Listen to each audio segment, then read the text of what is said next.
First, back to our top story of the day. Governor Rick Scott toured Lake Okeechobee just this morning, checking on the status, of course, of the Herbert Hoover Dike.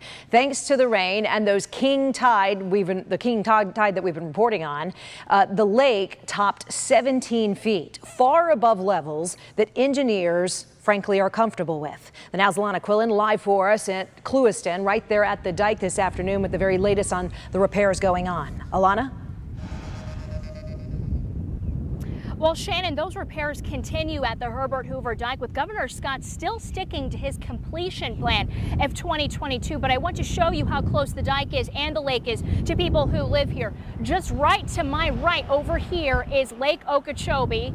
Here is the Herbert Hoover Dike, and just yards away are people's homes and the entire town of Clewiston. Now, this dike is the last line of defense for a storm, and a lot of people who live here came out to speak with Governor Scott directly about their concerns.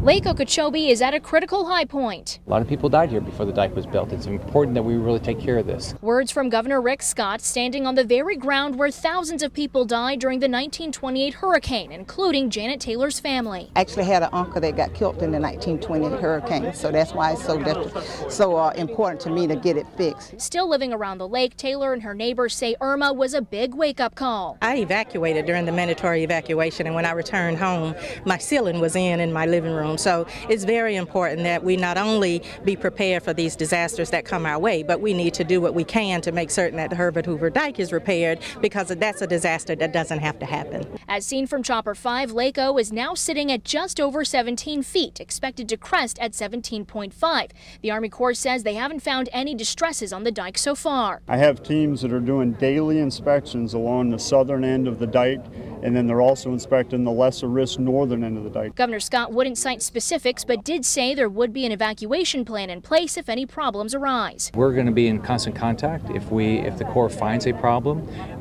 then we'll make a decision at that point. The Corps has poured in $800 million of the total $1.6 billion dike repair project. Governor Scott is still counting on President Donald Trump to help. The Corps can't fix something if they don't have the money. So the President is committed to be our partner, and I'm going to do everything I can to make sure Congress is also a partner.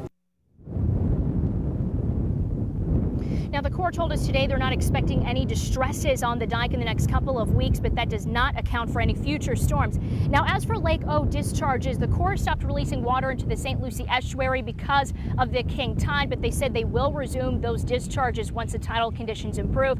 I'm told by the Army Corps of Engineers today that no algae blooms have been detected. Reporting live in Clewiston, I'm Alana Quillen for the Now South Florida.